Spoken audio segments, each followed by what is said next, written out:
আকাশবাণী আগরতলা। স্থানীয় সংবাদ পড়ছে ইন্দিরা দেব। ত্রিপুরা থেকে রাজ্যসভার একমাত্র সাংসদ হিসেবে রাজীব ভট্টাচার্য আজ শপথ গ্রহণ করবেন।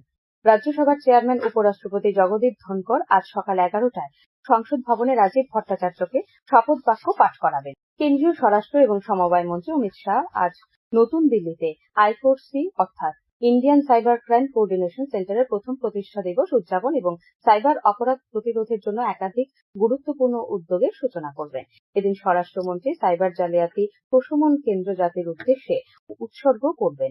দেশের প্রধান ব্যাংকসমূহ, আর্থিক মধ্যস্থতাকারী সংস্থা, পেমেন্ট এগ্রিগেটর, টেলিকম পরিষেবা প্রদানকারী, তথ্য প্রযুক্তি মধ্যস্থতাকারী এবং রাজ্য কেন্দ্রশাসিত অঞ্চলগুলির আইন প্রয়োগকারী সংস্থাগুলির প্রতিনিধিদের নিয়ে নতুন দিল্লির ভারতীয় সাইবার ক্রাইম কোঅর্ডিনেশন সেন্টারে সাইবার জালিয়াতি প্রশমন কেন্দ্র স্থাপন করা হয়েছে।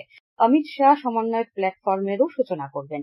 এটি নতুন ওয়েব পোর্টাল যেখানে সারা দেশে আইন প্রয়োগকারী সংস্থাগুলির জন্য সাইবার অপরাধের তথ্য ভান্ডার, পরস্পরের মধ্যে তথ্য আদান প্রদান, অপরাধ ম্যাপিং, তথ্য বিশ্লেষণ, সহযোগিতা এবং সমন্বয়ের সুবিধা পাওয়া যাবে।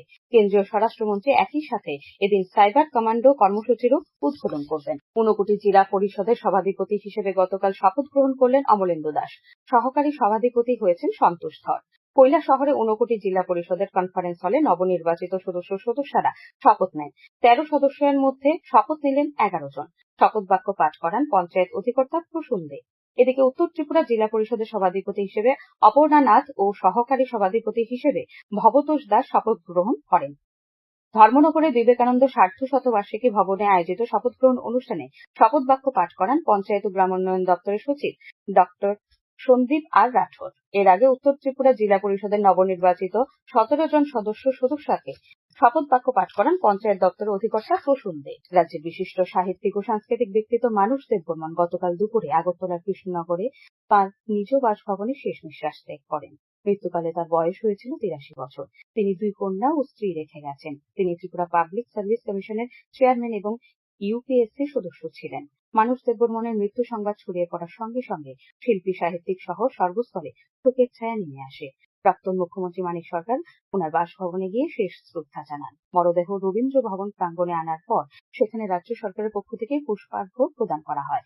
এছাড়া সাংবাদিক, শিল্পী, সাহিত্যিকেরা তাকে শেষ শ্রদ্ধা জানান। রাজ্যের একজন বিশিষ্ট কবি, লেখক ও সাংস্কৃতিক ব্যক্তিত্ব মানুষ দেববর্মনের প্রয়াণে মুখ্যমন্ত্রী অধ্যাপক ডাক্তার মানিক সাহা গভীর শোক প্রকাশ করেছেন। প্রধানমন্ত্রী নরেন্দ্র মোদী এই মাসের 29 তারিখ রবিবার আকাশবাণীতে মন কি বাত অনুষ্ঠানের 114তম পর্বে দেশ বিদেশের জনগণের সঙ্গে তার চিন্তা ভাবনা ভাগ করে নেবেন। 1800117800 এই টোল ফ্রি নম্বরে জনগণ তাদের মতামত এবং পরামর্শ পাঠাতে পারেন। 1922 নম্বরে মিস কল দিয়ে প্রাপ্ত লিঙ্কে SMS করেও পরামর্শ পাঠাতে পারেন। নরেন্দ্র মোদী অ্যাপ বা মাই গভর্নমেন্ট ওপেন ফোরামের মাধ্যমেও মতামত পাঠানো যাবে। আসন্ন পর্বের জন্য পরামর্শ এই মাসের 27 তারিখ পর্যন্ত গ্রহণ করা হবে। আজ থেকে দক্ষিণ জেলার বিভিন্ন ব্লক এলাকায় PM জনমন প্রকল্পের দ্বিতীয় পর্যায়ের কর্মসূচি শুরু হবে। গতকাল বিলোনিয়া এক সাংবাদিক সম্মেলনে দক্ষিণ জেলার জেলাশাসক স্মিতা মল MS এই খবর জানান। তিনি আরো জানান, বৃষ্টির কারণে দ্বিতীয় পর্যায়ের এই কর্মসূচি সময় মতো শুরু করা যায়নি। এখন খেলার খবর। ত্রিপুরা ফুটবল অ্যাসোসিয়েশন পরিচালিত চন্দ্রস্মৃতি ঘরোয়া প্রথম ডিভিশন লীগ ফুটবল প্রতিযোগিতার গত রাতের খেলায় ব্লাডমাউথ ক্লাব জয়লাভ করেছে। উমাকান্ত মিলি স্টেডিয়ামে নৈশালোকে অনুষ্ঠিত খেলায় ব্লাডমাউথ ক্লাব 2-1 গোলে ফ্রেন্ডস ইউনিয়নকে পরাজিত করে। আবহাওয়ার খবর। আজ আকাশ সাধারণত মেঘাচ্ছন্ন থাকবে। 2-1 জায়গায় বজ্রবিদ্যুৎ সহ হালকা থেকে মাঝারি পর্যায়ে বৃষ্টিপাতের সম্ভাবনা রয়েছে। আজ ভোরে সর্বনিম্ন তাপমাত্রা ছিল 27 ডিগ্রি সেলসিয়াস। দিনে সর্বোচ্চ তাপমাত্রা 36 ডিগ্রি সেলসিয়াসের কাছাকাছি থাকবে। এখন খবর এই পর্যন্ত।